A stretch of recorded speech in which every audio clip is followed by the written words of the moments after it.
Oke ya. Assalamualaikum warahmatullahi wabarakatuh.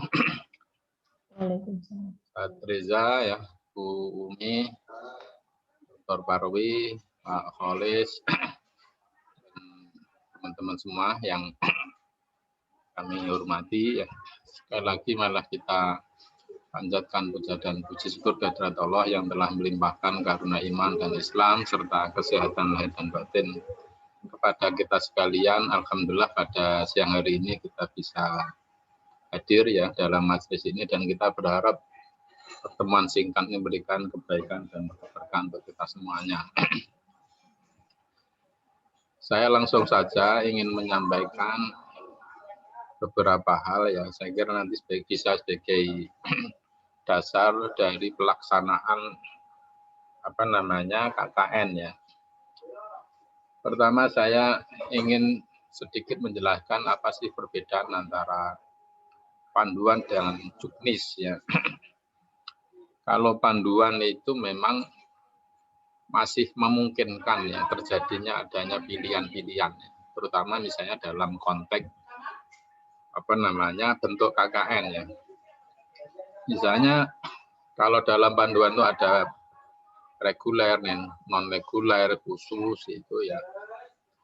Artinya memang asumsi penyusunan panduan itu memang dalam situasi normal atau mungkin tidak dalam kondisi normal, maka pilihan-pilihan itu masih mungkin terjadi ya itu. Nah, konvensinya itu juga tidak hanya dari segi bentuk KKN, tapi menyangkut soal tentunya ada tahapan, ada ketentuan yang maknanya berbeda antara KKN dalam bentuk, kalau saya meminjam istilah dalam panduan itu, baik panduan reguler atau panduan non reguler atau panduan khusus itu di situ. Hanya memang saya mohon maaf ya, dalam panduan itu ada beberapa kelemahan dan menurut saya agak mendasar ya, karena belum adanya SING-E.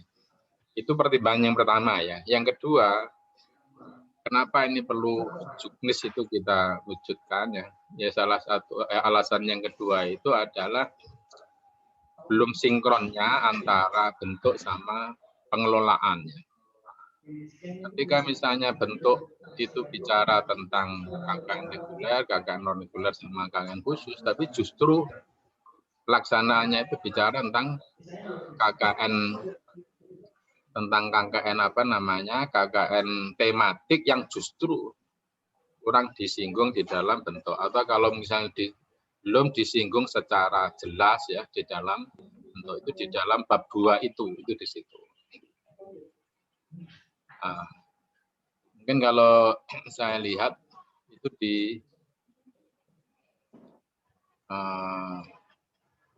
mohon maaf ya, saya tayangkan ya. Oke. Itu bisa dilihat tadi saja di bab 2 sama bab 4 yang enggak sinkron. Makanya karena ini sifatnya sudah mepet ya, waktunya ya, kita sudah menyangkut soal pertama situasinya sudah mepet, kedua berdasarkan arahan pimpinan, makanya ada beberapa poin yang nanti kita tegaskan nanti segera untuk dibuat semacam dasar sebagai pelaksanaan tadi. Yang pertama adalah karena situasi pandemi ya, dan sesuai dengan arahan pimpinan bahwa KKN tetap dilaksanakan ya, tetap dilaksanakan. Kayak yang agak jelas ini aja.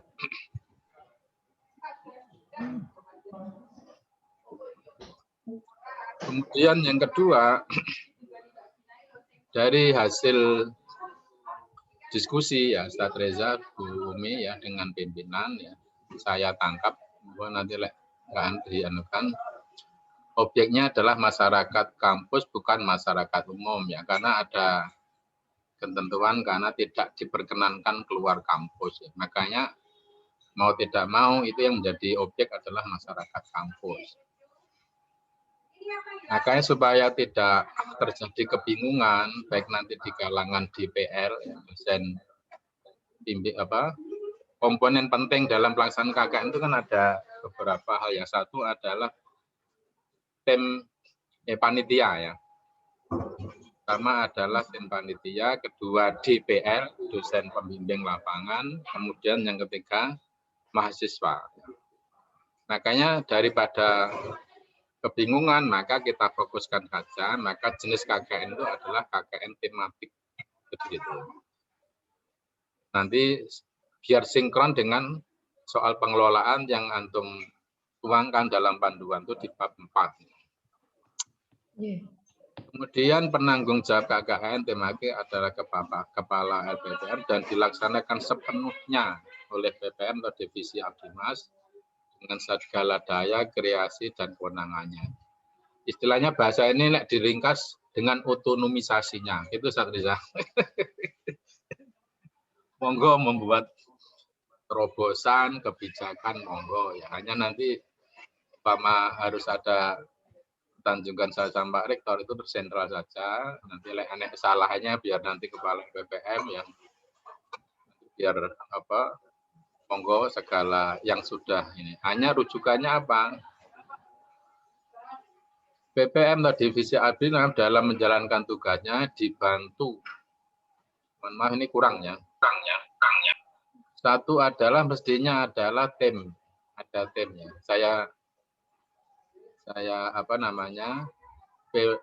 BPM divisi Abdimas dalam menjalankan tugasnya dibantu oleh sebelum DPL itu adalah panitia ya. Kemudian dosen pembimbing lapangan dengan SKRK dan seluruh divisi dan staf LPP. Monggo itu saat dioptimalkan. Kemudian hanya nanti tentunya saat Riza ya sama timnya untuk menyusun ya. Monggo siapa saja yang jadi panitia monggo diserahkan sepenuhnya kemudian. Terus nanti dosen membantu lapangan itu kayak apa monggo. Tentunya sesuai dengan hasil-hasil diskusi kita kemarin. Terus kemudian termasuk nanti seluruh divisi dan LPPM nanti penempatannya kayak apa monggo nanti kita tuangkan dalam SK Rektor. Sedangkan pelaksana KKN tematik tetap mengacu khitoh KKN yang digeraskan oleh pendahulu dan rep pengabdian dan serta arahan pimpinan. Ketika memang tidak ya, misalnya tidak ada kaidah yang tertulisnya, maka yang menjadi pegangan kita itu adalah arahan pimpinan. Dalam hal ini adalah Bapak Rektor ya, Wakil Rektor 3 ya.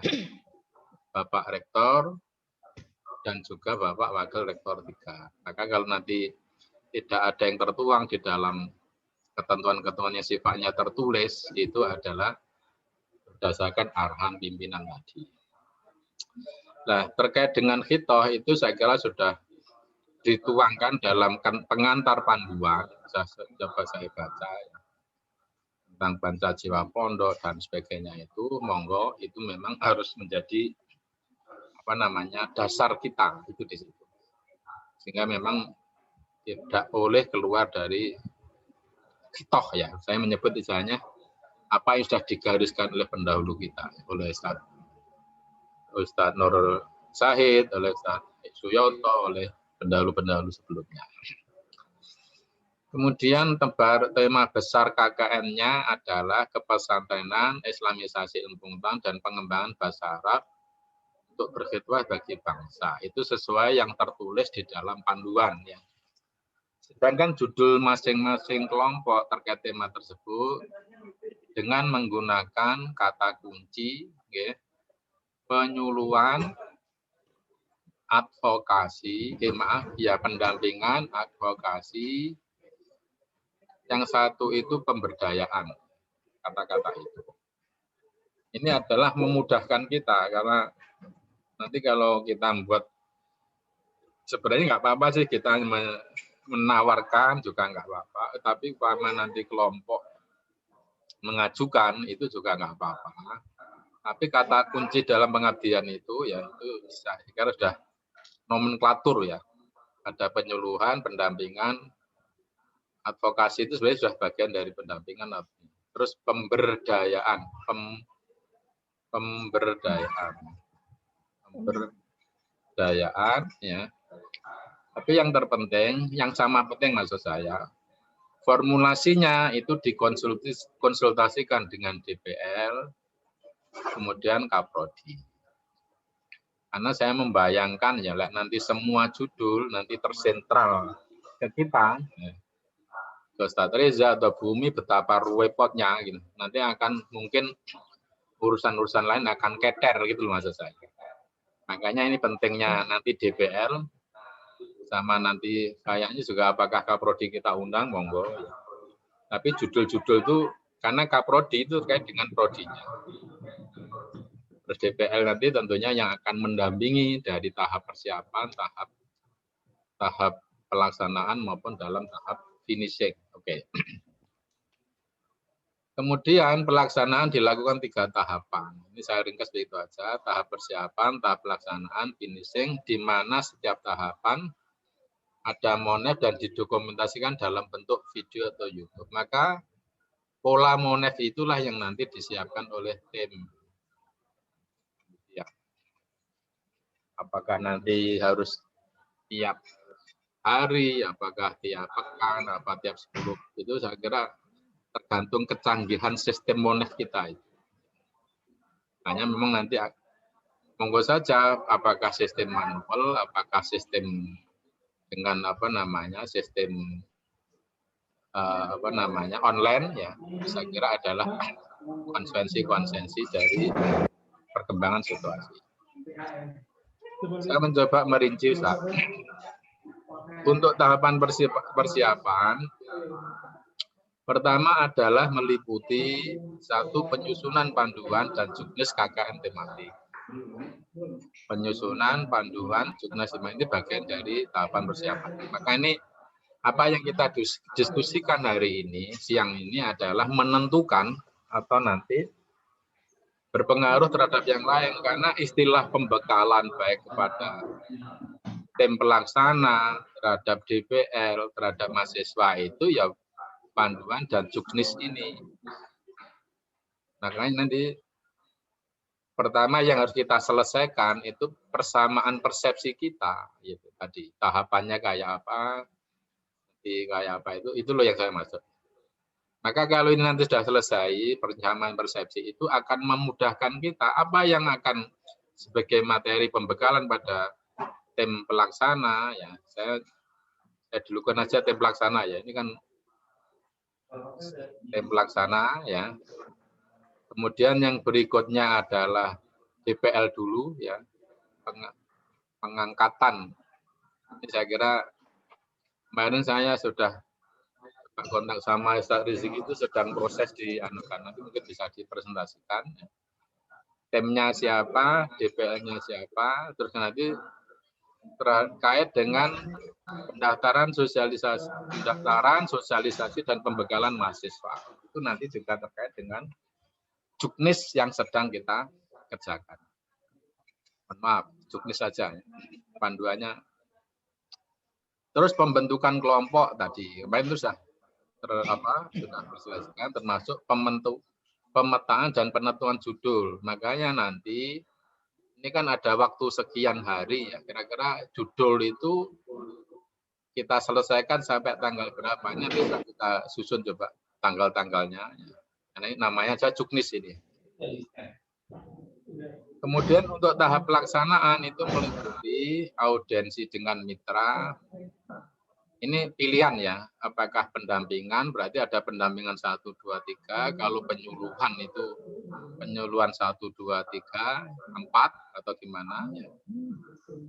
Kemudian yang berikutnya, tahap finishing itu meliputi pembuatan laporan, penilaian terhadap kelompok maupun individu. Ya.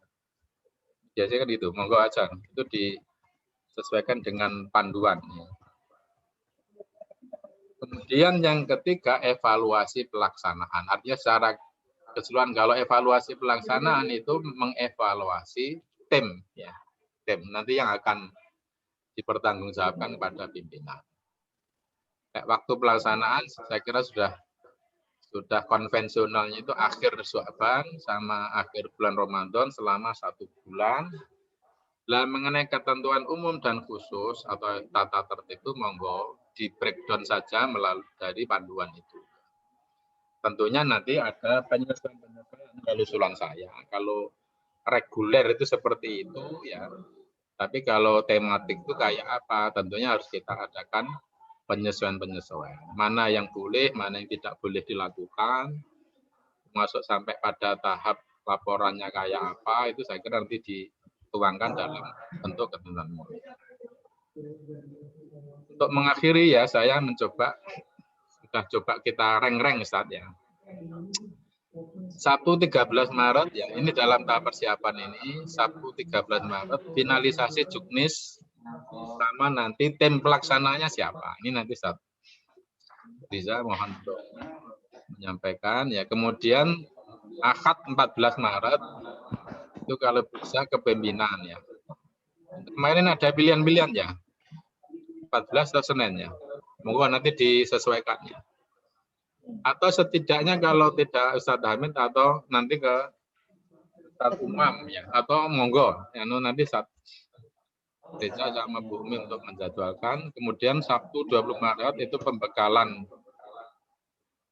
Tim pelaksana kan sudah masuk di sini ya? Atau belum, Ustadz? Nanti monggo ya. Inilah sebaiknya memang tim pelaksana sebelum DPL itu tim pelaksana juga tahu tahapan-tahapan ini. Terus pembekal dan penentuan judul ya. Kamis 25 Maret pembentukan kelompok atau kalau saya sebut kalau sudah dibentuk finalisasi pembentukan kelompok, pembekalan dan penentuan judul online atau offline itu pilih. Oke ya, ini dalam tahap persiapan. Untuk tahap pelaksanaan, mohon maaf ini saya menggunakan bulan Masehi, kalau nanti dirubah tanggal Hijriah monggo ya. Hanya kebetulan nggak hafal saja. Mohon maaf. Pelaksanaan itu Ahad 21 Sya'ban atau 4 April itu pembukaan KKN. Ini bukan KKN. Kemudian 5-12 April itu audiensi dengan koordinasi dengan mitra. Karena ini nanti di dalam itu saya kira memudahkan ya. Saya ambil contoh fotokopi, unit fotokopi. Itu bisa 3 atau 5 judul kalau gambaran saya. Misalnya pendampingan dari sisi administrasi bisa, dari segi pemasaran bisa, terus dari segi produksi misalnya itu juga bisa. Saya kira banyak hal yang bisa diganti. Mungkin termasuk unit-unit yang lain itu apa saja. Misalnya selain itu kan ada juga misalnya tentang studio foto apa itu kan juga bisa untuk dijadikan program ini ya, itu di situ. Tapi monggo saja nanti antum diskusikan.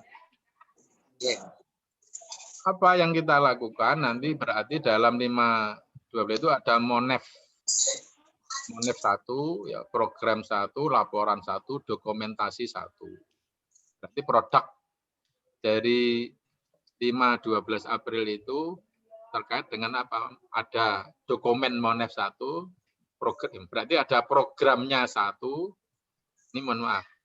Terus Monef 1, laporan dan dokumen 1.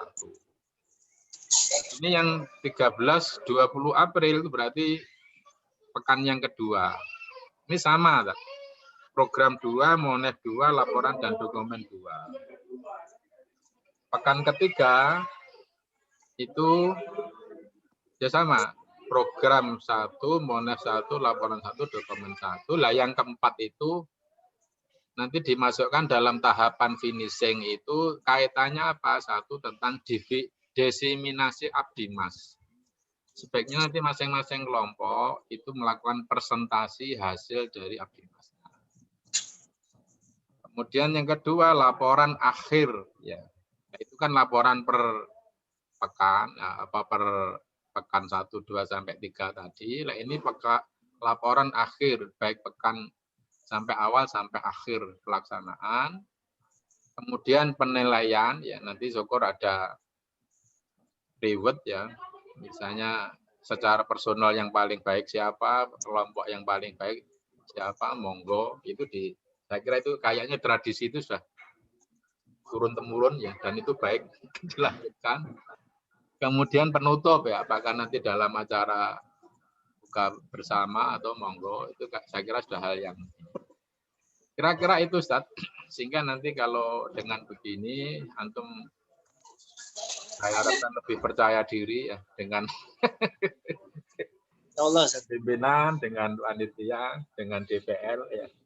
Kayaknya lebih agak punya terontong-terontongnya gitu kira-kira begitu. Monggo untuk selanjutnya saya kembalikan kepada Bumi ya. Nek juknis sebaiknya nggak usah diskusikan, hanya penjelasan-penjelasan aja Bumi. Oke. Mulai diskusi lagi, bubar lagi. Ya. Kalau jelas apa lah, itu ya. yang nanti bahan kita untuk kita sampaikan. Nanti yang jelas ini pimpinan harus tahu semua. Hanya saya meminta Pak Kholis sama Bu Lila itu untuk membuat PPT. Bentuk kayak ini, isinya begini, tapi dituangkan dalam PPT. Pak Kholis sama Anu sudah muncul belum ini? Belum Ustaz. Pak Kholisnya sudah ya. Sama siapa? Di Sambi. Bu Lila ya. Nanti ya. Nah, kalau ke pemimpinan, kepada pimpinan nanti insya Allah akan disiapkan Pak Kholis maupun Bu Lila karena agak sudah siap. Atau Pak Anas, monggo. Monggo saya kembalikan Bu Umi. Terima kasih waktu yang diberikan. Semoga bermanfaat. Assalamualaikum warahmatullahi wabarakatuh.